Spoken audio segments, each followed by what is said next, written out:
he do? Well, it's very disappointing that Andy's not here. He's a wonderful bloke, and he always try to entertain everybody.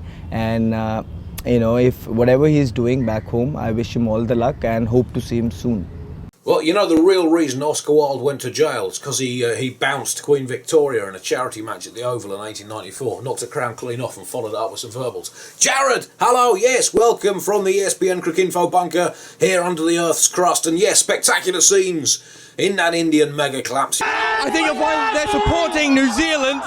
Well, the thing is, in 2020 it's a sport where you have to be able to surprise your opponents, and New Zealand did that by picking 3 spinners. But then India, they surprised their opponents as well by losing 9 wickets to those spinners. That was something that absolutely no one had expected to happen. So right out the blue sky thinking box, that one. Once again, MS Dhoni, the sharpest mustard on the tactical hot dog there.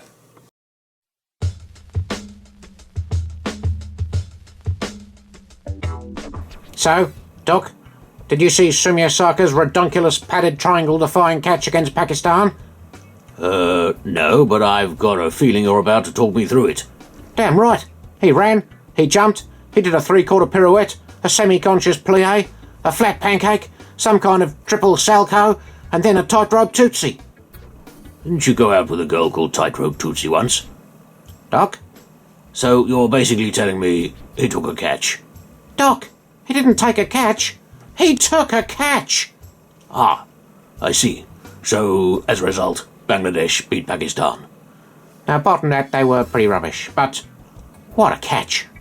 India were the hottest favourites to win the World T20. They were hotter than Mohammad Shahzad's armpits. They had super players and on a super spinning track and superstars and super pitch and super Nagpur. And something went wrong. Horribly, horribly wrong. New Zealand only made it to 120 odd, and you would have assumed that that would not have been any kind of a problem, any kind of a challenge at all. Instead, India batted as if batting had just been invented, and New Zealand, who previously were thought that spinners were extinct there, suddenly found their own Murali, Warney and Tiger Bill O'Reilly.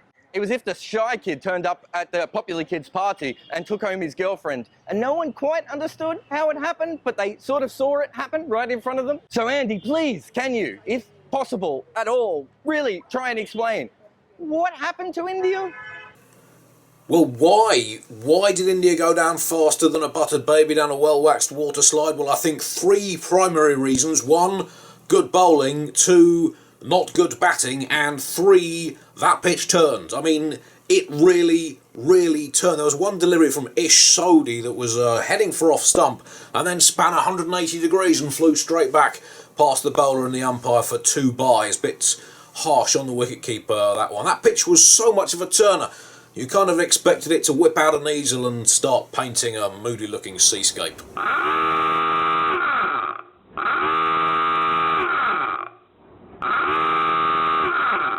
Yes, but India still very much in this competition, Jared, particularly when you think of this. 80% of previous World T20 tournament winners in the men's competition have not won their opening match of the tournament. That figure rises to 100% if you ignore any tournaments in a year ending in 4 or beginning in 4, mostly ending in 4. So India really bang on track.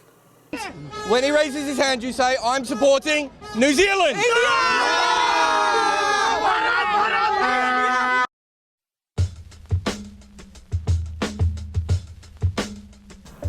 Pakistan looking good, Doc? Certainly are, Frederick.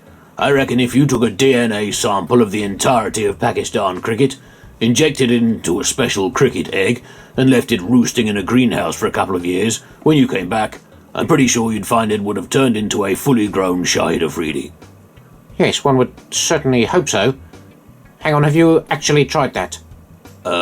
Yes, I did do that once. What, in about 1994? Yes, it was then, yes. Sprung. England have been off tinkering with their white ball game like an insurance salesman tinkering with his golf swing. And by that I mean not that well. They're obviously quite obsessed with white ball cricket of late. Andrew Strauss has talked about how it's all about white ball cricket and they're going to get really good at it. We may not have seen that in their first game. England had promised us a sort of new freedom and attacking and, you know, a bit of je ne sais quoi, but instead, not so much. It was kind of like watching someone pre-program their set-top box to record their favorite episodes of The Big Bang Theory and accidentally also record all the repeats that they've already seen. It wasn't so much brilliant as it was programmed and predictable and, to be fair, incredibly English. Basically what I'm saying is, Chris Gayle? But Andy, could you tell us about the pre-planned, pre-implemented exponential rising strike rate plan that England used that still lost to the West Indies? Yes, Shahid Afridi, still going strong. Debuted 20 years ago.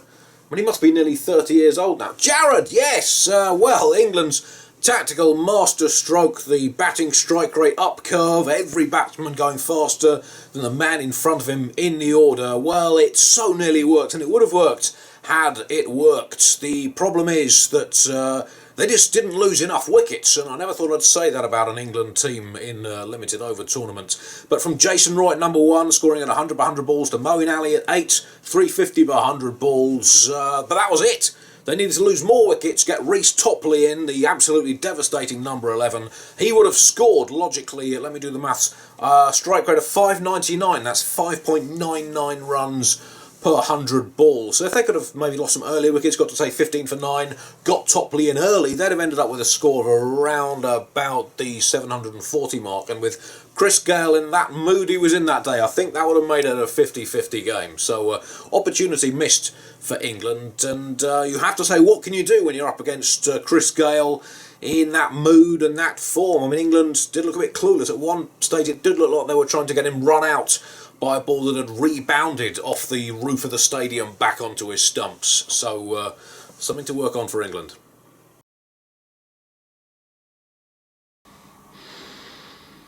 People say to me, Coach Cricket Lobster, when you are bowling to Chris Gayle and he is in form, what do you bowl?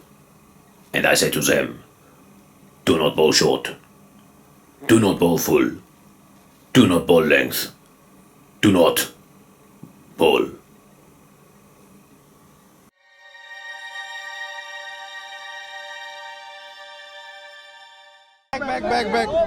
Back.